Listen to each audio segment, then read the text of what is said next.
yaweza kuwa unaulinda mwili wako vizuri sana katika maisha, lakini usisahau kuilinda akili, kwa sababu akili ndio kitu pekee kinachomtofautisha mwanadamu na viumbe wengine. Hata hivyo, hii itakushangaza.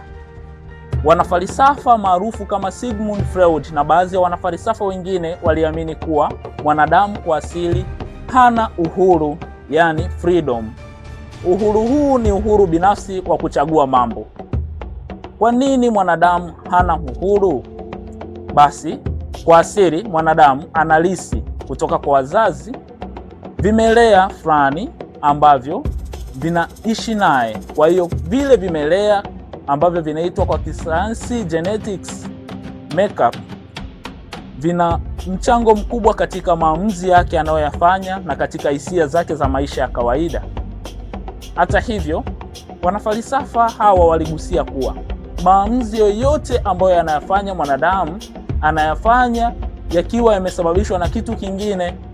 Mfano, huwezi ukakasirika tu pasipo kusababishwa na kitu kingine. Hivyo lazima kuwepo na kitu kingine ambacho kimekufanya wewe ukasirike. Kwa hiyo kwa sababu unakasirika kutokana na kitu kingine kuwepo, basi wewe uamui kukasirika, bali kukasirika kunasababishwa na kitu kingine.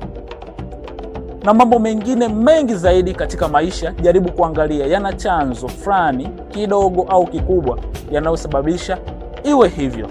Kwa hiyo unapaswa kujua kuwa kila kitu unachokiamua kwenye maisha yako kinasababishwa na kitu kingine. Kwa hiyo ilinde sana akili yako kupitia macho yako kwa vitu unavyoviona na masikio yako kwa vitu unavyovisikia, ili kuhakikisha kwamba yote unayaamua kwa usahihi. Hasa vijana, hasa Gen Z. Jamii itajaribu kukutumia kwa namna yoyote ile, kwa sababu wewe ni kijana mwenye nguvu, wewe una uwezo mkubwa. Itajaribu kukuchanganulia mambo katika namna ambayo utaona kama ni sahihi, lakini utahisi kwamba unafanya maamuzi peke yako, lakini maamuzi yale utayoyafanya yamesababishwa na kitu kingine. Hiyo inaweza kukuweka katika hatari ya kutumika kijamii, kisiasa, kiuchumi, kiburudani, wakiwa watu wengine wanafaidika, lakini wewe unatumia nguvu zako bure pasipo faida yoyote kwa kuwafaidisha wao, hata kuharibu maisha ya watu wengine na desturi, jamii na vitu vingine. Fikiria swala la mavazi na swala la utamaduni mwingine kutoka nje.